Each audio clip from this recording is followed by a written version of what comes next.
What is it about Sony? A difference in quality you can see? The leading edge of innovation?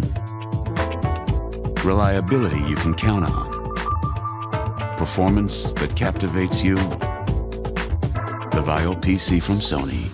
It has all the best of what Sony has to offer. Hi, and welcome to a look at this recent acquisition from Facebook Marketplace. It's a Sony Vaio computer, model number PCV2236.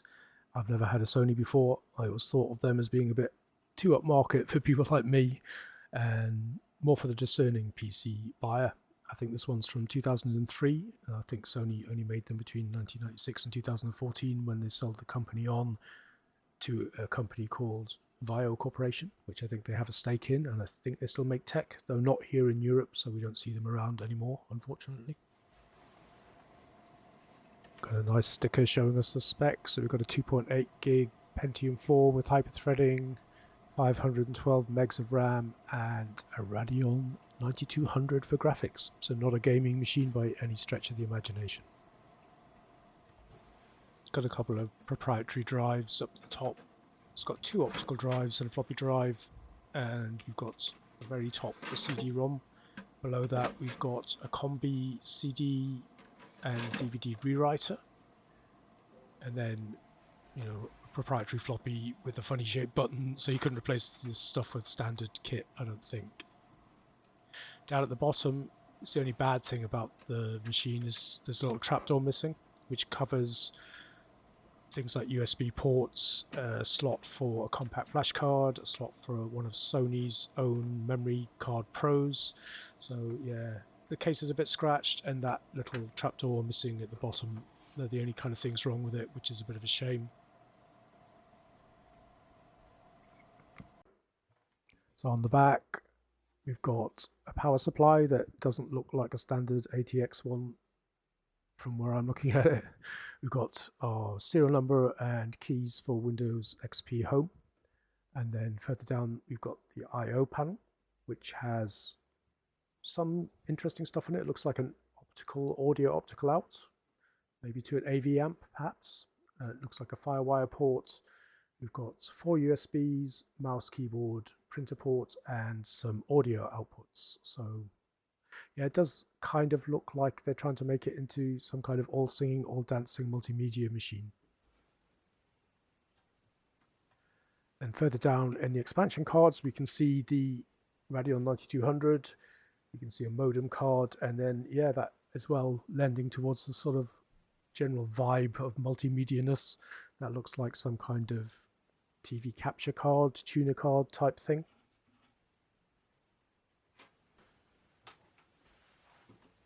Just pop the lid off, and then we can have a quick look at what's inside.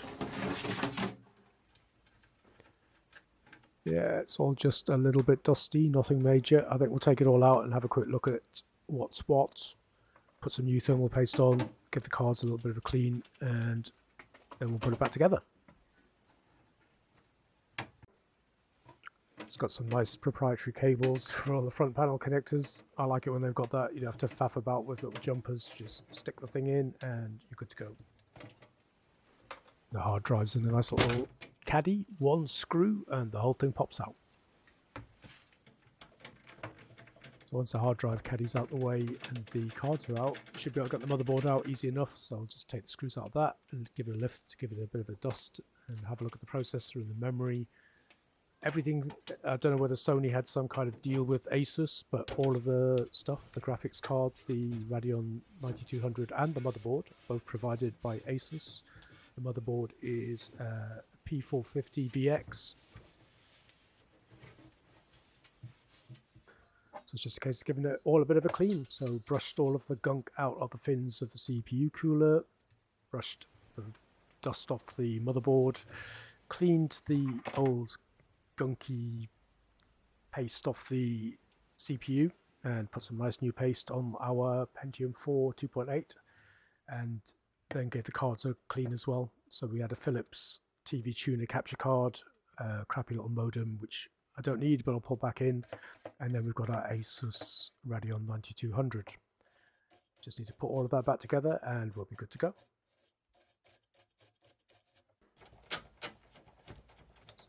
getting everything back in the box, and all that remains now is to put the lid back on and try it out. Always trepidatious once I've taken things apart, because you never know what I might have broken. But there it is, back together. Need to keep the lights low because this thing has such a cool little Vaio logo. You just need to see it in the dark, I think. Looking forward to playing with this one in the winter, a dark winter's night. So there it goes, looks cool, into the Windows XP desktop. So yeah, I think that's all good to go, and we can start to try some stuff.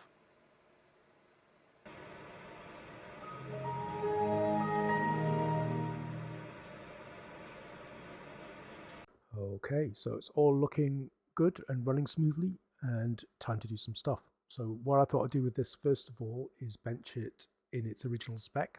So I'm going to do that by running 3D Mark 2001 at two resolutions, 1024 by 768 and 1200 by 1024, because I figure that they're the kind of resolutions you might use on this machine with this kind of graphics card if you're lucky. And then run the Dungeon Siege benchmark as well, because that's the kind of game that I would have probably played on this kind of machine. And then perhaps put in a few upgrades and see if we can get a bit more performance out of it and do the same again. So the Radeon 9200 came in with a score of 7474 in 3D Mark 2001 at 1024 by 768. Gave playable frame rates over all of the games, so let's see how it does at the higher resolution.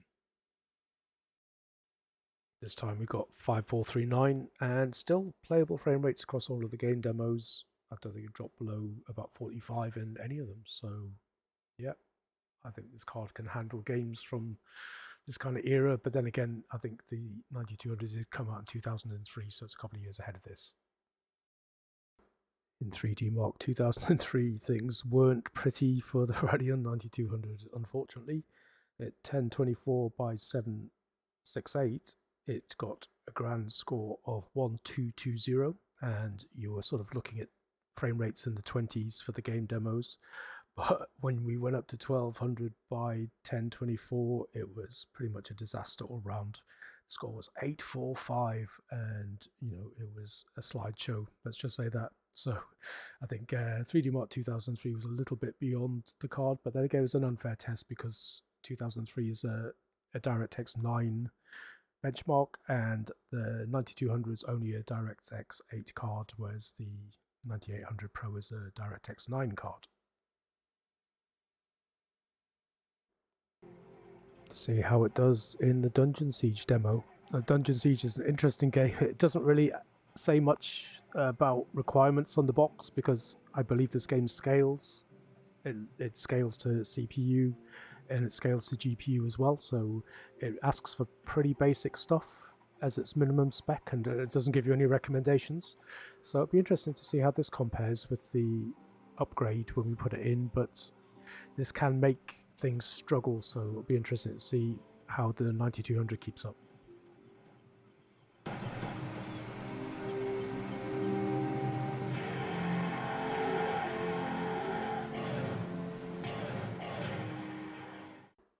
Yeah, and when that result came in, it's a totally respectable 48.62 frames a second. So I guess it did whatever it needed to do to make sure it got the most out of that card.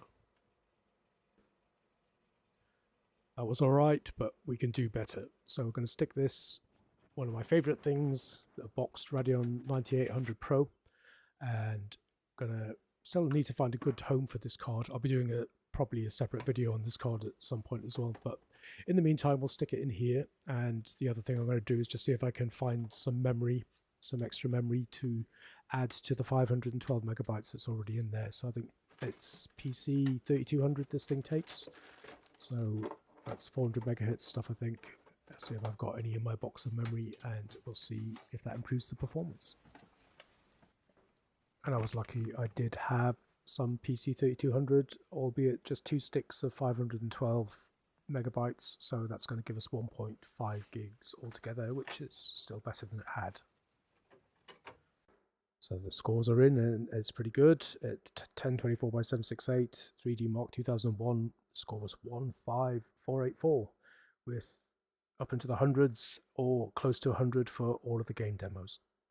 And at 1200 by 1024, still a similar story. It blitzed it in 3D Mark 2001 with a score of 13967. And again, everything was pretty playable. We had the lowest frame rate was 70, 69, so others were in the hundreds or close to, so pretty good performance all around. 3D Mark 2003 for the Radeon 9800 Pro was a little bit better, but still a test. So the first score at 1024 by 768 was 5522, and in the game tests that gave playable frame rates, I guess, so they were all above 30, and some of them were into the sort of 70s. And I think the first game, the flight game demo, and this always seems to get high frame rates, but then the other four are a bit more challenging, but it held its own, and you could probably say it was playable. It would certainly be smooth with a few tweaks. But then when we went up to 1200 by 1024, it got a bit tougher, and it got a score of 4149, and you were borderline. You were kind of below 30 for most of the game demos, and you probably have to start dropping your detail settings and things like that to make it playable.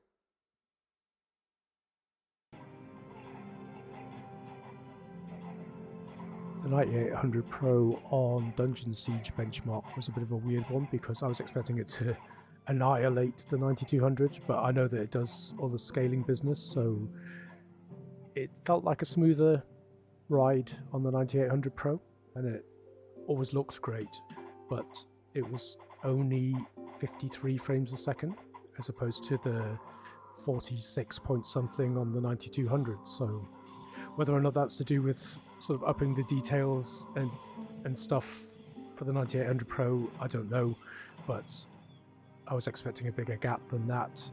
It felt better looking at it. It just looked smoother and everything, so I don't really know what's going on there. I can run a little comparison now just to see if you think there's any difference. But yeah, that was a bit of a strange one.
So to end with, I just pick a game to have a go at and a bit of a play, because synthetic benchmarks are never really a true reflection of gameplay. So I've chosen the original Call of Duty, a game I never played. I was well into Medal of Honor at the time, but never played this one. And yeah, who knew in 2003 what a legacy this game would have? Anyway, I'm going to give it a go now, and we'll see how it plays.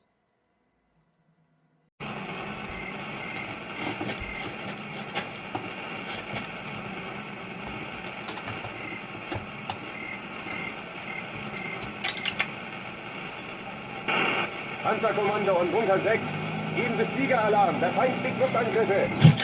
Ist da jemand? Hallo? Ende. Wir schicken eine Patrouille zur Verstärkung.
yeah, that's pretty much it. That game seems to run pretty smoothly. Call of Duty seems like fun actually, so I might come back and play this one. So I've been kind of getting into XP gaming lately again, even though it wasn't that long ago I wouldn't have really regarded this as being retro enough for me, but I'm really enjoying messing about with it. Partly why I got this machine, but I don't think this is going to be my daily driver Windows XP gamer. I think I'm going to build something a bit more powerful for that. Got something in mind for a future video, so keep posted for that one. In the meantime, that's pretty much it. This game runs great. I'll probably use it for my XP gaming for the time being until I get something better. I hope you enjoyed watching it as much as I enjoyed making it, and I hope you'll join me for the next video. Thanks for watching, and I'll leave you with a play out of how this crazy machine looks in the dark with its funky little LED sign. Alright guys, get set to move. On my command.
Wow.